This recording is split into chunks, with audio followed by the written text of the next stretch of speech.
Azed, il s'agit sûrement du personnage le plus mystérieux de tous les jeux. Être irradié par l'arme légendaire a permis à cet homme de vivre plus de 3000 ans. Nous ne pouvons même pas imaginer le nombre de secrets que cache l'ancien roi de Kalos. Mais en fouillant dans les labos de Lysandre, de nouveaux éléments vont nous permettre de découvrir une bonne fois pour toutes la véritable histoire d'Azed, l'ancien roi qui jadis a tenté de régner sur 2 régions en même temps. J'ai récemment exploré de fond en comble les labos de Lysandre et ce que j'y ai découvert a tout changé. Dans des dossiers, il est écrit qu'Azed avait un jeune frère. Celui-ci, pour voler Kalos à son frère le roi, avait réuni tous les envieux avides de leur part du royaume. Après la guerre, sous les ruines fumantes de Kalos, il décida d'enterrer les vestiges témoignant du règne de son frère pour en effacer le souvenir. Azed avait donc un jeune frère. Le 6 juillet 2018, je sortais une vidéo où j'avançais l'hypothèse qu'Azed était peut-être un des 2 rois d'Unis, celui en quête de réalité, sinon il n'aurait jamais mis fin à la guerre de cette façon-là. Les légendes d'Unis racontent que le roi en quête de réalité était justement le plus âgé, et celui qui se battait pour l'idéal, le plus jeune. Donc ça colle parfaitement avec ce qu'on vient de lire. Tout comme Unis, le roi de Kalos avait un frère avec qui il ne s'entendait pas. Étrange cette similitude, non? Les liens entre Kalos et Unis ne sont plus un secret. Dans les ruines des abysses, un vieux santon ressemble étonnamment à un Pokémon de Kalos, Diancie. Les reliques trouvables dans cet endroit dateraient d'il y a 3000 ans, comme Azed. Enfin, au palais chef-d'œuvre, 2 statues représentent Reshiram et Zekrom, et une autre de nombreux Pokémon originaires d'Unis. Les objets les plus anciens de ce pays se trouvent dans les ruines des abysses. Il s'agit de vieilles reliques datant approximativement d'il y a 3000 ans, ce qui n'est pas si vieux que ça pour une région. On peut donc supposer que l'homme n'avait pas encore foulé le sol d'Unis il y a plus de 3000 ans. Cette hypothèse est crédible puisque la région est inspirée des États-Unis. L'arrivée des 2 rois à Unis serait une référence à la découverte de l'Amérique par Christophe Colomb en 1492. Partons donc du principe que ces rois qui ont construit ce pays n'étaient pas originaires d'Unis mais d'une autre région, Kalos. On a vu tout à l'heure qu'Azed a de nombreuses similitudes avec les légendes d'Unis. Il serait en réalité l'ancien roi qui jadis, aux côtés de Reshiram, a affronté son frère. Alors il est possible qu'Azed ait décidé en tant que roi de coloniser avec son jeune frère un lieu méconnu où personne n'habitait. Voilà comment on peut interpréter les choses. Il y a plus de 3000 ans, 2 rois quittent Kalos et débarquent à Unis pour étendre leur territoire. L'un s'appelle Harmonia, il s'agit de l'ancêtre de Hen et de Getis. C'est le plus jeune des 2 frères.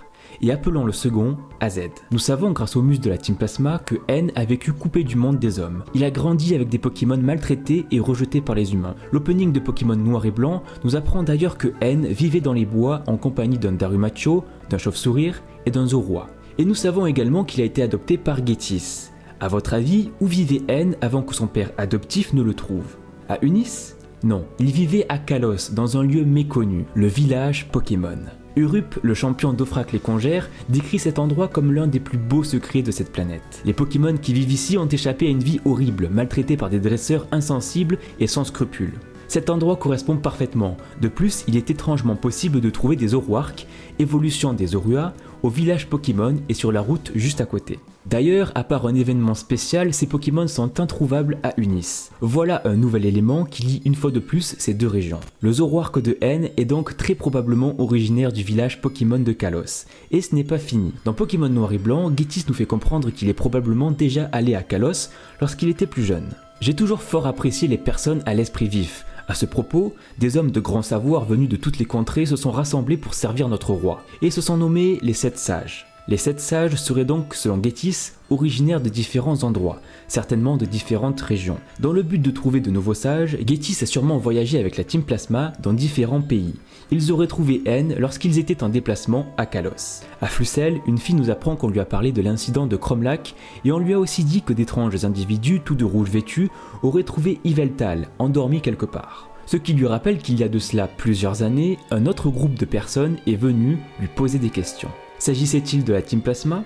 Quoi qu'il en soit, ces personnes auraient posé des questions sur les légendaires de la région. Selon cette théorie, la famille de Hen et de Getis, la famille Harmonia, serait donc en réalité originaire de Kalos. Les légendes d'Unis nous racontent que Zekrom et Reshiram étaient un dragon unique, utilisé par les 2 frères pour construire le pays. Le dragon s'est ensuite scindé suite à une terrible dispute entre l'aîné et le cadet.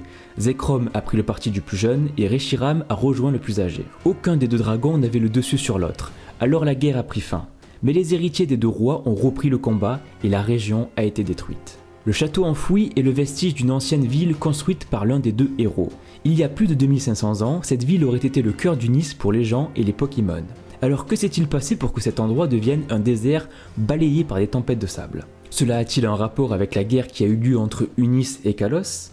Vous l'avez vu, il y a de nombreux liens entre ces deux régions. Le village Pokémon, les statues des légendaires d'Unis, la guerre entre AZ et son jeune frère, ces reliques qui datent de la même époque. Alors avec toutes ces infos, essayons de reconstituer les événements. Il y a plus de 3000 ans, un jeune roi que l'on connaît aujourd'hui sous le nom d'AZ gouvernait la magnifique région de Kalos. Il avait à ses côtés un conseiller, son jeune frère, Harmonia. Lui aussi souhaitait être à la tête d'un royaume. Alors un beau jour, le roi l'emmena voyager avec lui. Il avait entendu parler d'un endroit où nul homme ne vivait, un endroit qui ne demandait qu'à être conquis. Arrivés sur place, les deux frères ont commencé, grâce à l'aide du dragon des origines, à construire Unis. AZ souhaita que son frère ait son propre royaume. Harmonia devint alors le grand roi d'Unis, le protecteur, celui dont on se souviendra à jamais. Son grand frère avait acquis au fil des années une certaine expérience pour gouverner, alors il fut décidé qu'AZ soit nommé conseiller du roi. Avec le temps, le conseiller a commencé à être en désaccord avec la manière de gouverner du roi. Tous deux n'avaient pas les mêmes valeurs. AZ a jugé la façon de faire d'Harmonia trop irrationnelle et a alors essayé de le renverser afin de mettre la main sur Unis. Le dragon, lié aux deux rois, s'est divisé en Reshiram et Zekrom et a laissé Kurem comme reste. Chaque frère a pris le contrôle d'un dragon et une guerre s'est engagée afin de déterminer qui devrait décider de l'avenir d'Unis. Alors que la guerre faisait rage, le Floet d'AZ a été entraîné dans la bataille et a été tué. Poussé par le désir de ramener son ami, AZ se souvient d'une légende qu'il a entendue à Kalos. Il se souvenait qu'il existait des plans de construction d'une machine qui pourrait faire revivre un Pokémon en utilisant de la force vitale d'autres Pokémon. D'ailleurs, en visitant le palais chef-d'œuvre, qui a sûrement appartenu à un descendant d'AZ, un majordome a justement entendu parler d'un livre qui expliquerait comment redonner la vie à un Pokémon.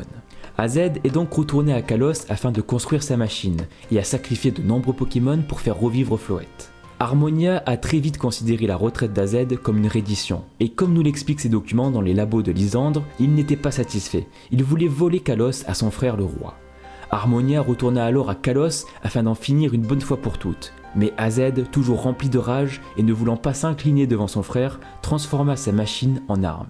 L'énergie vitale accumulée dans celle-ci fut tirée en direction d'Unis, au cœur de la région, là où tous les humains et les Pokémon se réunissaient. L'impact créa un grand désert dépourvu de toute vie, un lieu que nous connaissons aujourd'hui sous le nom de désert des Lassans. De nos jours, il ne reste pratiquement plus rien de la demeure du roi Harmonia, seulement les vestiges d'un vieux château.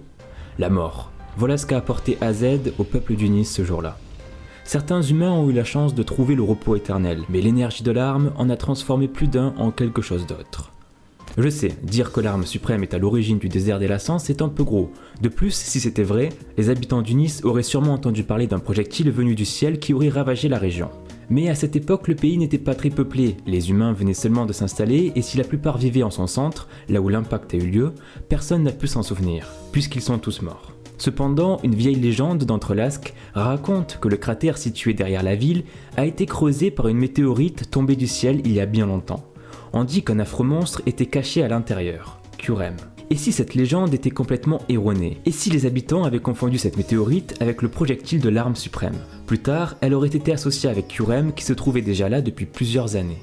D'ailleurs, Watson, le champion de Janusia, pense que ce Pokémon n'est pas arrivé sur Terre à cause d'une météorite, mais qu'il est plutôt un reste, une coquille vide, et qu'il était peut-être déjà présent lorsque le dragon s'est divisé. Donc si Kurem était déjà présent sur Terre à ce moment-là, la météorite n'a rien à voir avec lui. Le cratère situé derrière Entrelasque a probablement été créé bien avant l'arrivée des colons. Puisqu'il suivait AZ pour prendre Kalos et en finir, Harmonia survécut à l'impact, mais fut le témoin de la destruction de son royaume. Vaincu et brisé par la mort de son peuple, il capitula.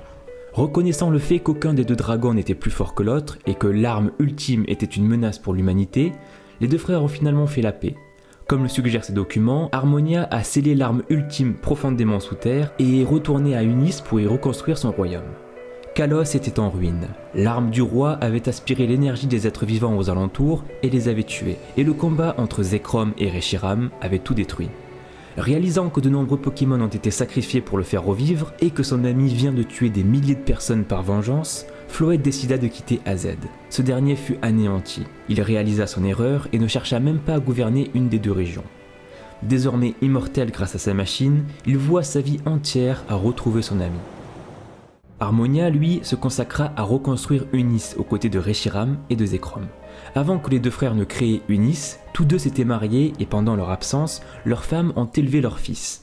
Leur enfance fut façonnée par la Grande Guerre, et même après la paix, les fils ont ressenti une certaine rivalité entre eux. Le vieux conflit entre la réalité et l'idéal a repris. Poussé par le chagrin de la disparition de son père, le fils d'Azed s'est rendu à Unis pour renverser Harmonia. À son arrivée, le dragon de la réalité Reshiram l'a tout de suite reconnu comme le successeur de son maître d'origine.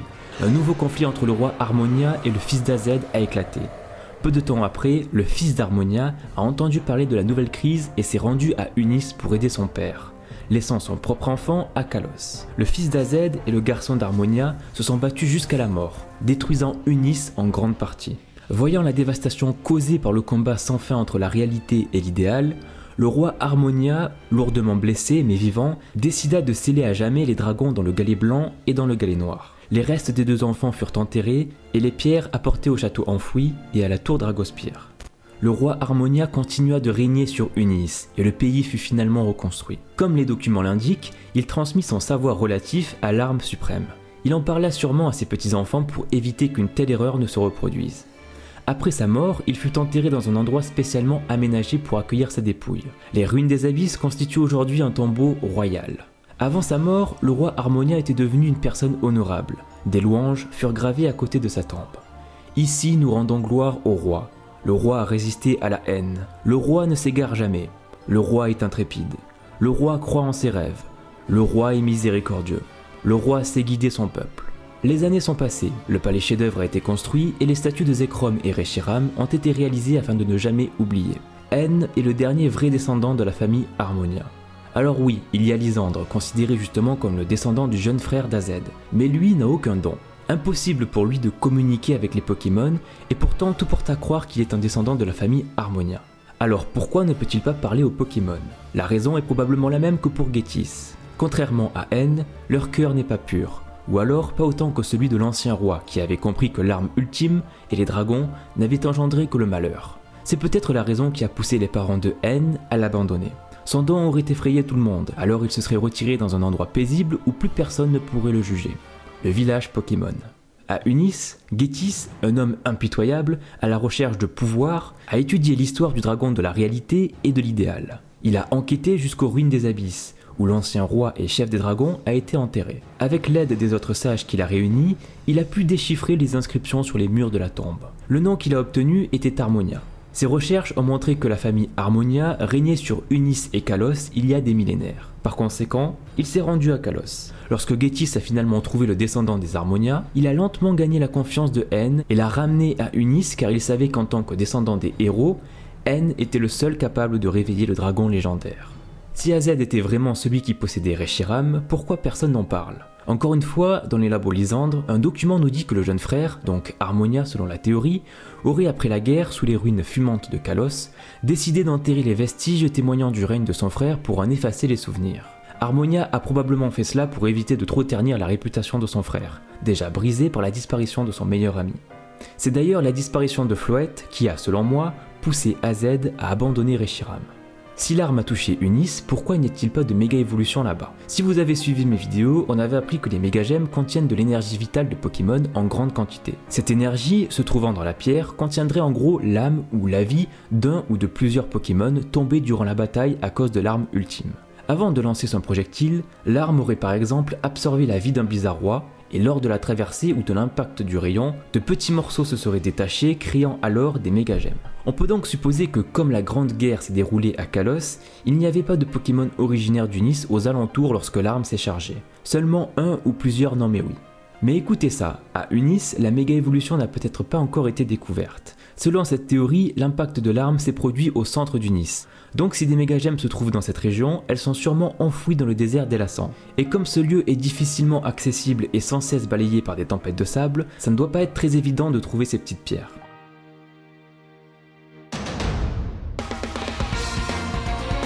Si la vidéo t'a plu, abonne-toi à la chaîne en cliquant ici et regarde une de mes autres vidéos en cliquant à droite.